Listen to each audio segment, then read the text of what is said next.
You're really not going to believe these numbers.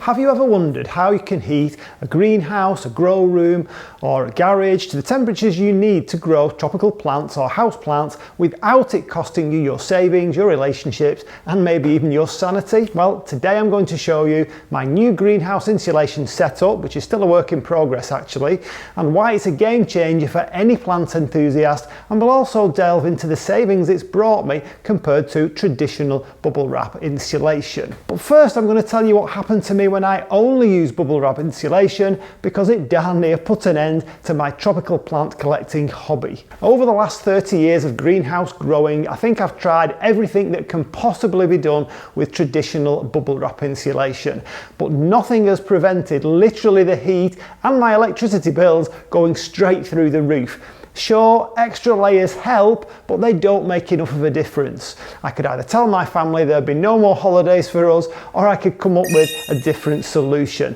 and that's what I'm unveiling today. So now we're inside the greenhouse. I'll walk you through my progress with this new insulation material. I've prepared a detailed video guide all about the insulation, which you'll find linked at the end of this video, in the description of this video, and also in the pinned comment.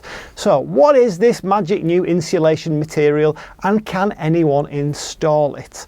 Well, this innovative solution is called foil insulation, and there are various price bands and price points, but I opted for the entry level from a company called Superfoil, with whom I have no affiliation with.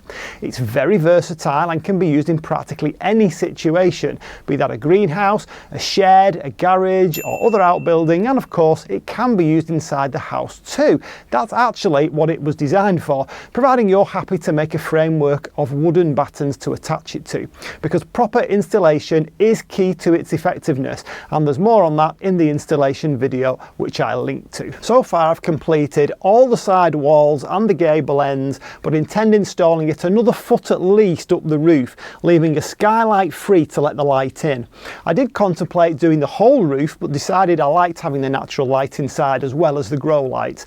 For the remaining section at the top, I shall simply layer it up with bubble wrap. This project has actually taken several Saturdays to complete due to time constraints, and of course the need to relocate every single plant, every single bench and all the other accumulated junk I've built up in here over the last 4 years. But the big question is, did all this effort translate into cash savings? Well, it's practically impossible to make a direct comparison to last year that would actually be fair, because so many other factors come into it. For example, the weather conditions compared to last year, the price of electricity, how much electricity we've used elsewhere in the house and so on. And of course I shut down the hothouse.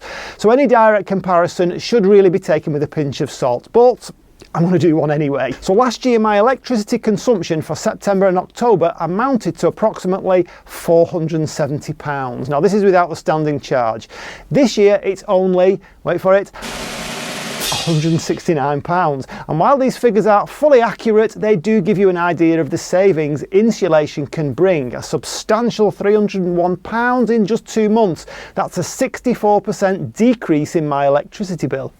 Other factors may well play a role, but this certainly is a promising start. Another less scientific indication that things are going well has come in the form of the time that it's taking for the temperature to drop inside here at night. I have a little gadget that lives next to my bed. I know, what can I say, I'm an enthusiast. This little gadget tells me the temperature inside the bedroom, but also inside the greenhouse. And since the new insulation, the bedroom now cools down faster than the greenhouse does. That's never happened before. So you might be wondering, how easy is this to install and how much does it actually cost in the first place? Well, the good news is you don't need to be a DIY expert. If you can measure, saw wood and use basic tools, you're all set.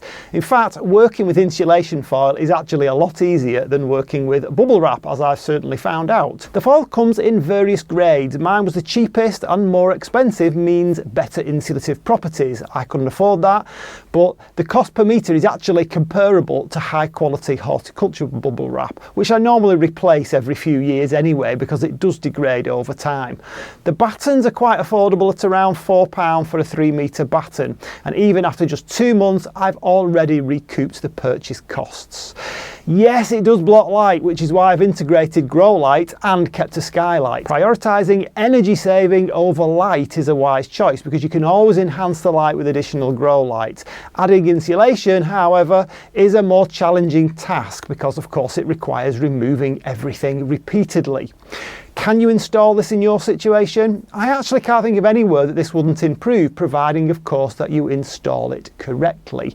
Otherwise, everything I've said will be for nothing and your greenhouse or shed or grow room will continue to leak heat and cost you more cash than it needs to. And that's why before you do anything else, you should make sure you watch my in-depth insulation guide over here, because it's the key to ensuring that your greenhouse or grow room or garage doesn't continue to leak heat and of course drain your wallet. I'll catch you on the next one. Bye.